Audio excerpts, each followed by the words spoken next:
Welcome to week 3.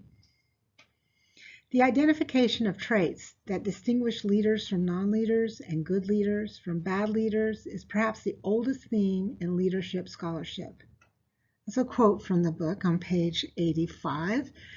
We're going to be talking today about person-centered theories. This is very much a who are you as a leader? It's one of those opportunities for you to really dissect the different traits of leadership. The person-centered theories mainly looks at just the leader. You either have it, you don't have it, kind of skills and traits. There are parts of this, and that's trait-based leadership, leadership challenge model, emotional intelligent leaderships, and strength-based leadership.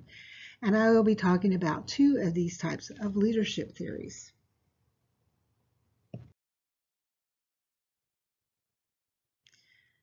So the person-centered theories that our author reviews are trait-based leadership, leadership challenge model, emotional intelligence leadership, and strength-based leadership. Now I'm going to really focus today's lecture on leadership challenge model and emotional intelligence leadership. I might tell you a little bit about strength-based leadership later, but in this I want to just focus on these 2 models or theories of leadership. The Leadership Challenge Model. Cruz and Posner wrote the book, The Leadership Challenge, back in the 80s. And what these gentlemen tried to do was they wanted to isolate specific traits or skills that a great leader has. And so they created an inventory, a survey, so to speak, and had a pretty large sample size of people that took this little inventory to determine whether or not they were a good leader, and then they isolated the different traits of a great leader. And what they wanted to see was how leadership abilities are pretty much available to everybody. Everybody has these skill sets. And then how you use those skill sets is what determines whether you are a strong leader or not a strong leader. I mean, that's a very basic summary of what this concept is about. What's interesting is that they come up that leadership is basically about leadership, relationships. And so if you have strong relationships with the people that you are leading at the time, that you're going to be more successful as a leader. I will honestly tell you, I agree with that. Relationships are incredibly important, that if you're not having a very good relationship with the people that you are leading, they tend not to follow you. And I'm sure from your own experience of following people, leaders that you work for or you are on projects with, if they have a good relationship with you, you tend to listen and follow and do what you need to do. But if you have not a dysfunctional relationship with him, people tend to be very passive aggressive. So with this, they came up with 5 practices of leadership, exemplary practices of leadership. Years and years ago, I had worked with a group from California, and they had this practice LPI, leadership practice inventory, and I gave it to multiple doctoral students who were in a program very similar to yours. And it was interesting, the results that came back, that some of the leaders, when they got their results, were very disappointed. Others, it became nervous about whether or not they were in the right program after their results. Others became very, I would honestly say they got arrogant and were walking around telling everybody what their scores were. But in a sense, that's not really what that whole inventory's purpose was. It was to give them an idea of what they needed to work on and what how they can improve through the strengths that they already had.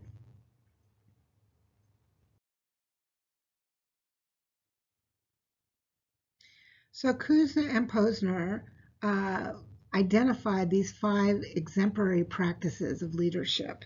And their goal was to increase the frequency in which they interact these universal capacities which in turn contributes to a wide range of beneficial outcomes from leader effectiveness to organizational goal achievements.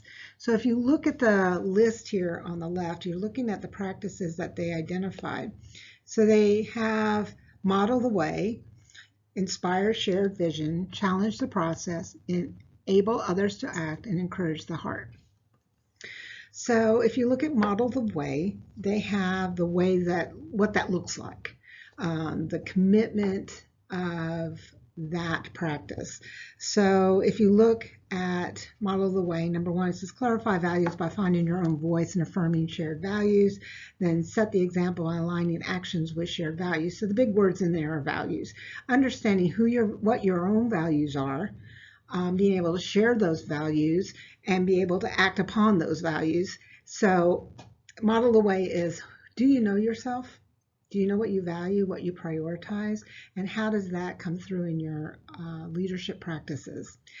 Inspired shared vision, envisioning the future by imagining exciting and dignifying possibilities, enlist others in common vision by appealing to a shared aspirations. Well, again, it starts with the leader. What is your vision for your organization or the work that you're doing, the leadership group that you are leading? What is your vision? Every great leader has a vision. You have to know where you are going. You have to know what the ultimate outcome to what all the work, your mission and your objectives all are going towards. But it's also asking that you bring in the people that you are leading into your vision and get them excited about it and them on board with the vision. A lot of times you'll see principals, superintendents, business leaders, and they get everybody in the room and they said, okay, well, let's write a vision statement. Well, actually, they're looking to the leader to create the vision statement. We want to know where you want us to go. And again, it goes back to model the way, which is based on your values. What do you believe?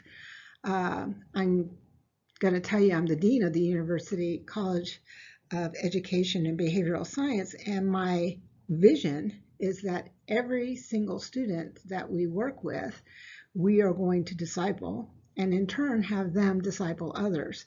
That's my vision. How do we do that? That comes up with our mission and our objectives and our goals.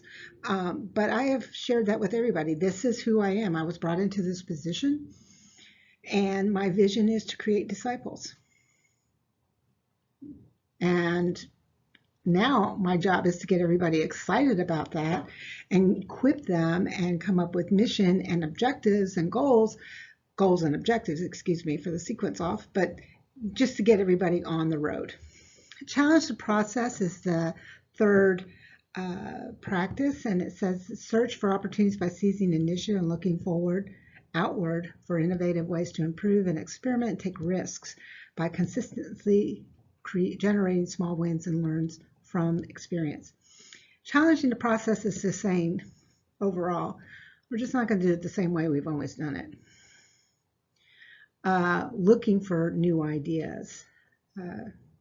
The definition of stupidity is keep doing the same thing and getting the same outcome, and you want something different, you're going to have to do something different. So this is, I think the big word in here is taking risks, seizing initiative, and trying to find different ways of solving problems. Again, this ends up being very centered on the leader doing all of that work. You don't see them trying to bring other people into that activity. I'm the one who's supposed to be the vision caster, and then I'm supposed to be the one to come up with all the exciting ideas, and I'm the one as the leader, and that is a lot to put on one person. Enable others to act is the fourth practice. That's fostering collaboration and trust and facilitating relationship and strengthening others by increasing self-determination and developing competence. So again, I am building, and I'm thinking of this as building leadership capacity. I want people to come together. I'm fostering it. I'm bringing people together. Again, it's this very leader-centric. It's all about me trying to make other people get along and do work together. And that makes it very, very difficult. And finally, it's encourage the heart. And that's showing appreciation, celebrating. It's all about celebrations. And again, this comes from the leader. Now, when we talk about some of the challenges of this, and remember we deconstruct and construct each of these theories, it'll be interesting to see how this works in the context of our own leadership practices. Okay, so when you do a research review on LPI, there's a lot that supports it. There's been a lot of research, and they do support the psychometric rigor of LPI. It can be transferable from adults to college to high school students. It pretty much can go anywhere. You can see these behavior traits as you look back over at the practices. You can say, yeah, I see that everywhere. It does increase follower motivation and performance to improve organizational commitment and goal achievement. I see this working as a new leader trying to learn leadership skills, but I also see it in a situation in which there's very low morale and people do not feel in an organization that they have any input or power.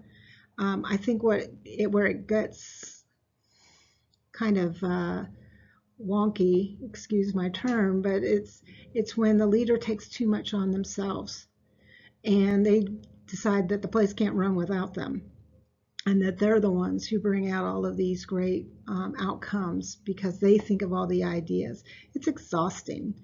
You gotta share the load and depend on people to help you do a lot of the practices in this. You kind of show them and then let them go.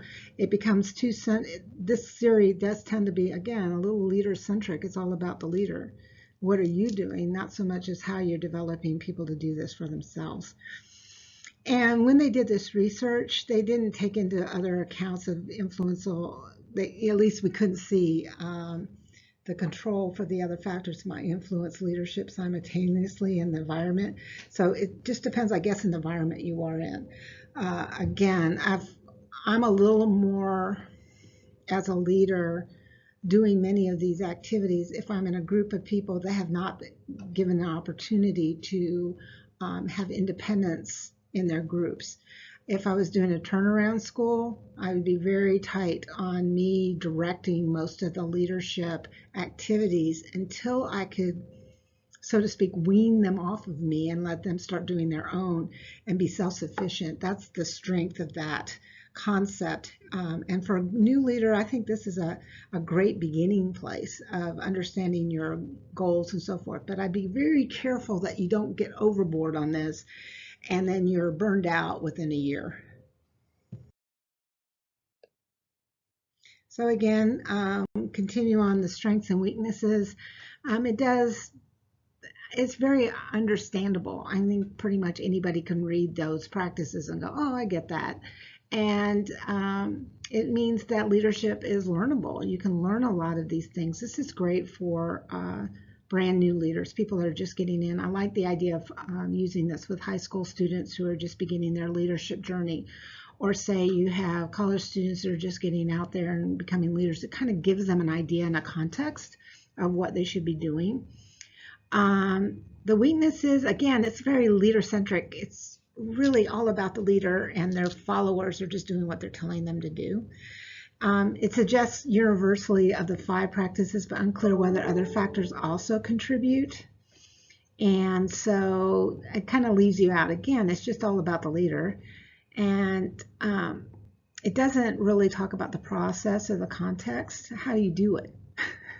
Gives you great ideas of what you should look like and what should be done, but it doesn't tell you how to get there. All right, the second model we're going to be talking about is emotional intelligent leadership. This is one of my favorite books I've read in the last 15 years on emotional intelligence. There's a lot in research about how emotional intelligence and its difference between EQ and IQ and all of the different pieces is really a turning point in understanding what makes a great leader and what makes a leader that is not so great. I would highly recommend this book, by the way. Emotional Intelligence Leadership is a really good book, but there are some challenges to this concept. But it is the able to monitor one's own and others' feelings and emotions, to disseminate among them and use information to guide one's thinking and actions. So as I try to translate that into, is that when you're leading, you're really being in tune to what the emotions are and how people are feeling. To give you an example, I walked into a school as a new principal, and they had a leader who had been there previously for the past, I want to say 20 years. She had been there, and when I walked in and I was evaluating, so to speak, by walking around, looking at things and asking questions, I could tell right away people were feeling very anxious. They were worried about the amount of change based on the questions that I was asking, of the things that people did, the routines, the structure of the organization.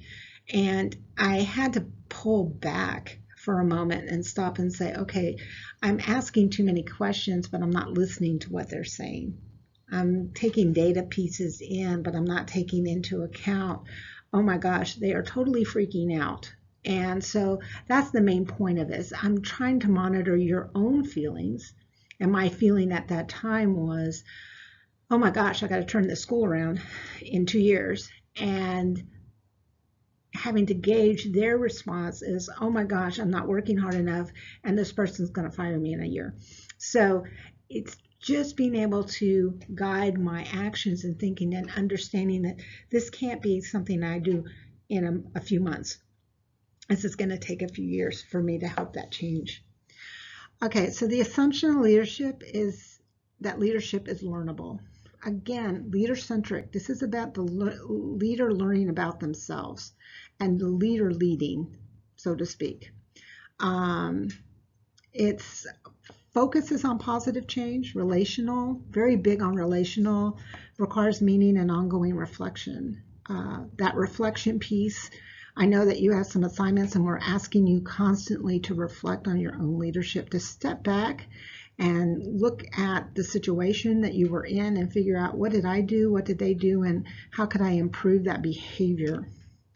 There's 3 key facets of this EIL, and it's conscious of self, conscious of others, and conscious of the context.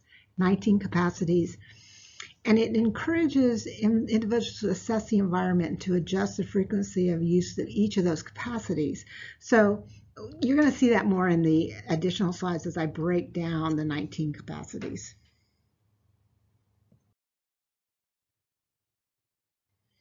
So remember, I told you just now that we're going to talk about these 19 different facets or capacities in the definition. I'm not going to read all of these out loud to you in detail, but I'm looking at some of them. As you look at the list, you see emotional self-perception. What do how do you feel about yourself, basically? How do you feel about yourself in a situation or your influence on a behavior? Emotional self-control. That's an amazing concept of leadership, is when to watch yourself as you are talking and as you're saying things. I had someone say, watch your body language, watch your expression on your face. And, when it's all panic and everybody's panicked, you should be as cool as anything. Authenticity is extremely important in this, and being transparent, trustworthy, people know. I think that's one of those pieces in which, if you make a mistake, you own up to your mistake. Healthy self-esteem, flexibility, being open to change. There are some people out there that lead, and it's the way they did it at their other organization, therefore it has to be done this way in this organization. And that's 2 different contexts, and you can't apply one to the other at all times. Optimism, initiative, and achievement, striving for excellence. You really want the organization to improve. As we continue to look at the facets of EIL, so you're also looking at displaying empathy. Some of these are pretty self-explanatory. I don't need to go too much into each of these sets, but inspiring others, coaching others, capitalizing on differences. I love that one in the sense that not everybody's going to see a problem in the same way, and people bring in skill sets or experience that will be able to solve a problem.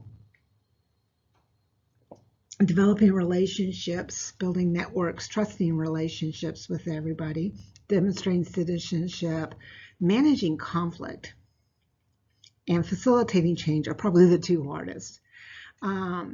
There's always going to be conflict, and how you manage that conflict and understanding the relationships involved in that conflict and the emotions and be able to monitor yourself during that conflict is super important. And facilitating change, working towards a new directions, as they talk about. Facilitating change is difficult because, again, people go back and they don't want change. Naturally, people don't like change. They like everything to stay the same way, and it takes time. This is not something that can happen overnight. As a leader, you introduce new changes and just make sure you don't do too many at one time, and you get people to feel comfortable in that change. But I also think it's facilitating that change, and that word facilitating is important, that you're asking other people to come up with ideas, because you'll be amazed at how many people have ideas for making something work better. They've been there longer than you, and they understand the culture and the climate so well that they can give you some ideas of how to ease change in.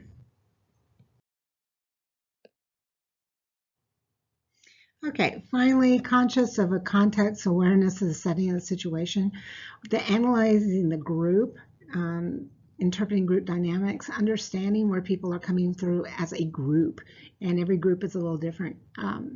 If you walk into a leadership position, which I'm sure most of you have done at one point or another, and you realize the group is already connected, they already are together, they already know who's does what, when, where, and why. They know the behaviors, the traditions, and everything. But you need to understand that, and it takes a little while for you to understand exactly what's going on, because nobody gives you a rule book and says, this is us and this is how we do it. So you have to be able to interpret that. You have to listen. I think listen. Seek to understand should be like written on the wall. Seek to understand why people do things, because there's a history behind everything. And assessing the environment, the external factors and trends. An example of this would be going into and I'm using schools because that's my background. If you walk into a school as a school leader, understanding that it's not just about the kids in the classrooms and the teachers that are teaching the kids, it's also what's going on in the community around the school. What do the parents, what do the business people want to happen in that school? And they are very important factors. They can make or break you. So getting out and understanding what the trends are, what are the expectations, what are testing expectations, what are, I was in a school and I had the high school principal come see me and say, this is my expectation for your fifth graders when they finally get to 12th grade. I want you to make sure they can do A, B, C, and D. So it's all of those, understanding what's going on, also understanding the trends. Where is your organization tending to go towards? What are the new things that are happening? That means you need to be a surveyor of the future. Where are we going? And you need to be able to lead, again, with that vision statement at the beginning. I love this picture, and I added this picture because people don't always know what's going on. These are actually police dogs, and this is a test that a cat can walk by and they don't react. Because that's not part of their job. And I think that cat is the bravest cat I've ever seen. But that's kind of that cat being a leader, is I'm going to walk and I'm going to do what I need to do. And I'm hoping that I don't get anybody to attack me because I am initiating a change in our environment. So now we're going to construct and deconstruct this as strengths and weaknesses. It is leadership. The leadership literature, explicit statements of central tenets. Forgive me. It's very clear. This tells you exactly what you need to know for each of those 19 tenets. And so it's very clear, and it gives you examples and so forth. It gives you attention to context, because not a lot of people take leadership into context. I can be a leader in one place and then go into another place and still have those leadership traits, but if I don't take into account the context that I'm in, I'm not going to be successful in another place. It's still relatively new, even though it was done in the 90s. It's still something people struggle with because there's not a lot of research to support it. It's very complex, and it needs more development, and I think there is more development coming up.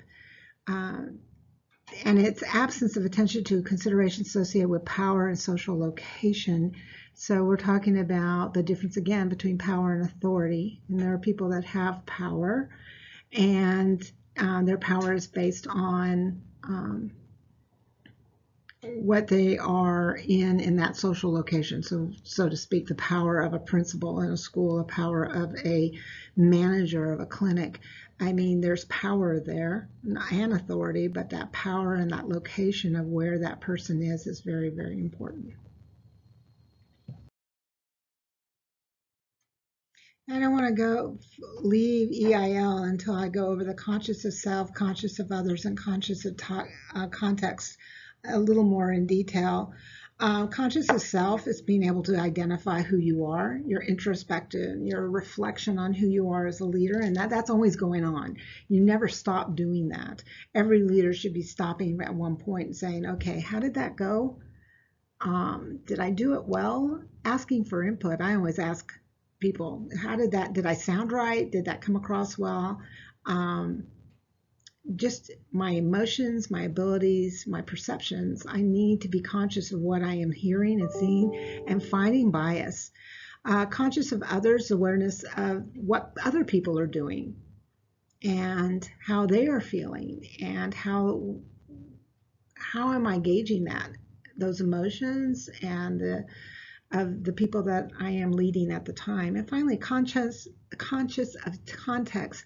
What factors are affecting us? I know that there are a lot of amazing principals out there in schools, but if you take a really great principal in one school, let's say in a upper middle class school, and you plop that principal in the middle of an urban, struggling school, you'll be amazed at how many times that doesn't work. The same thing, because they have in their first context in a very strong upper middle class, high achieving school and the kids are mostly affluent, that's a skill set to be able to work in that context.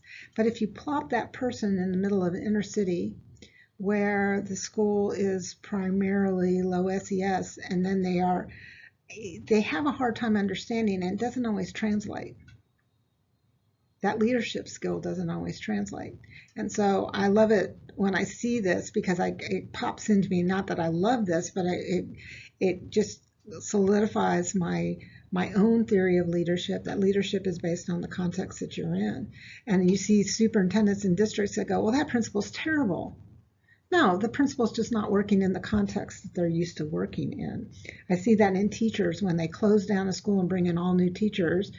And they say, okay, all the new teachers, you were A+ teachers in other schools. Now I'm going to put you in this school. And then they fall apart because they're not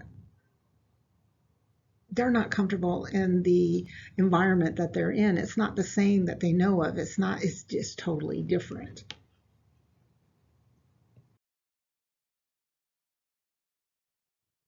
I want to continue talking about this conscious of context. You see the dynamics of internal and external forces on an organization. And when the internal, you're looking at whose voice is most often heard and valued. Again, I go back to the school or even in an organization in which you have certain people that are the loudest. They talk, they tell you what's going on. They will drive everybody. They're kind of that secondary leader. You as a leader walk in and say, okay, guys, so I would like to do it this way, this way, this way. And the first person who speaks up is that voice. And sometimes for school leaders of any kind, they'll have that inner circle of people that they listen to.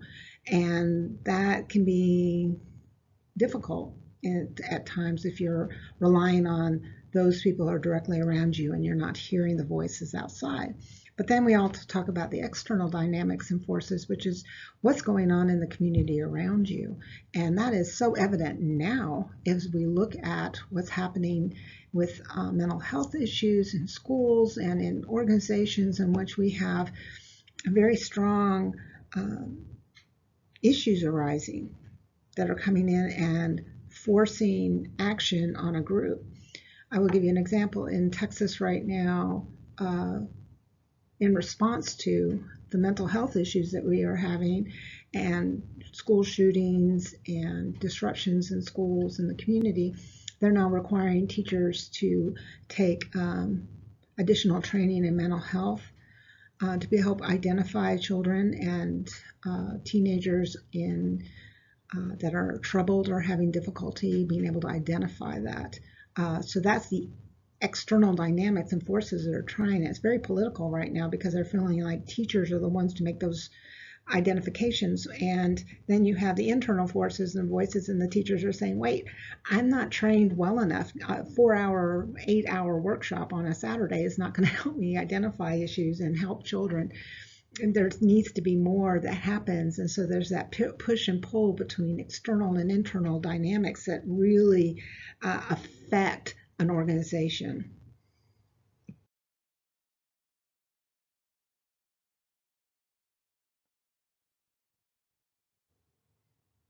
Now I'm working towards conscious of self. I'm going all direct opposite on that continuum that we talked about.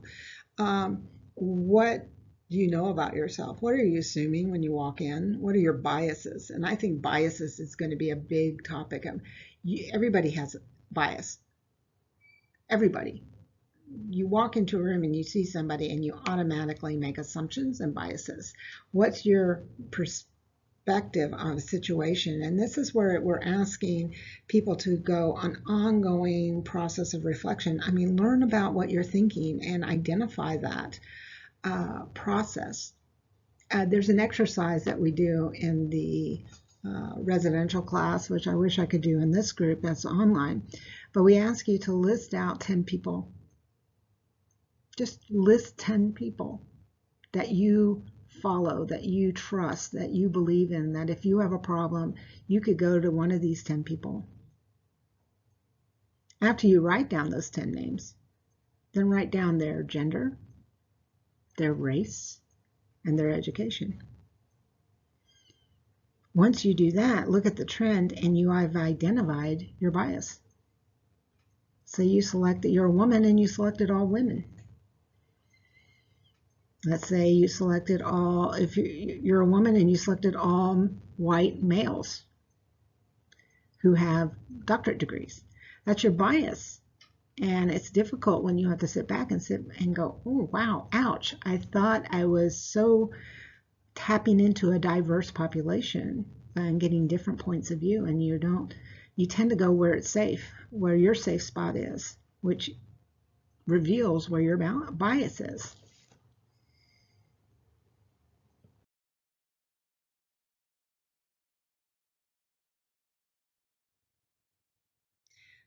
Okay, finally, we'll talk about conscious of others. And that's being aware of how the group works together. And the two big pieces of this is displaying empathy, being really in tune to others and understanding where they're coming from. I would not in any way be able to say that we're always in tune to everybody and we are always catching it, because sometimes that bias puts a blinder on ourselves.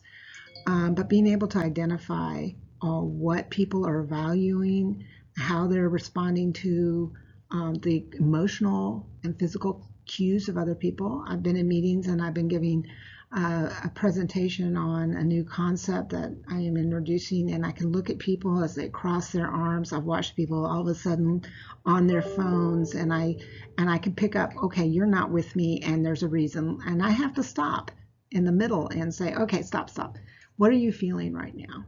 I'm noticing some discomfort with this. Tell me why.